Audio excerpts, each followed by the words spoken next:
Pamorona tononkalo anankiray raha no hoentinay aminareo atao anatin'ny vaovao amin'ny MATV amin'ity hariva ity. Tsy iza moa zany fa mialy andianina izay heverina fa tsy vitsy anareo no tsy mahalala azy fa izy raha teo tsy vitanao hoe mpamorona tononkalo fa mpamorok'hira ihany koa ary mpihira ihany koa zany zatovovavy zany ary manana ny sehatra ihany koa izy eo amin'ny fampianarana zany hoe tena feno raha amin'izany kanto sy fanabeazana izany tovavy mialy andianina izany. Fataro ary ny momba azy.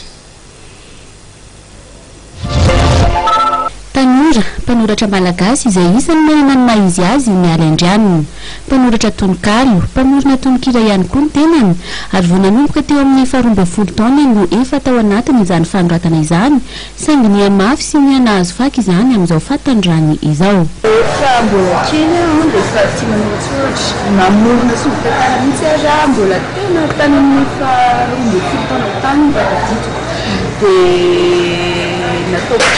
tsy eritreretiko zava-dehibe loatra izy fa nataoko izany fotsiny dia taty aoriana tamin'ny taona 20 tarika tanora katolika dia namorona hira fiderana ho anay tanora katolika ireo ahako dia tao anatin'izay le hoe za namorona namiratra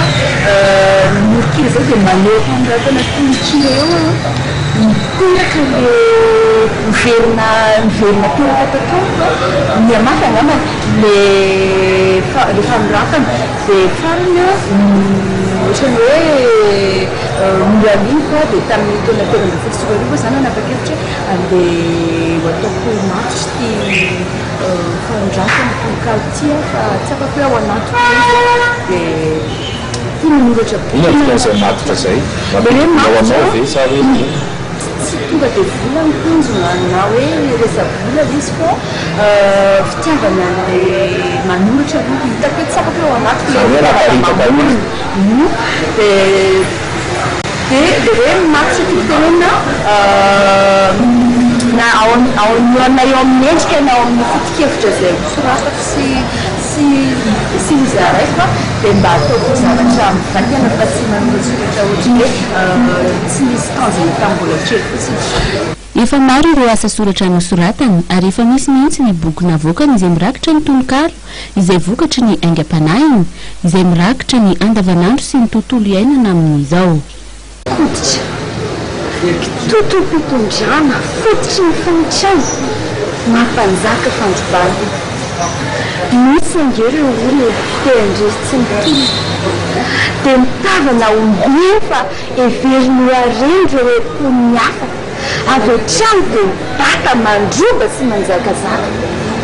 mavita mamono sy mangatsy-dra mandripaka mangorona ary tena sarisary tsy matamitody tsy mitsinjo ny hafarana rijo lapy sotisoty mpanjavany tanana zao le tena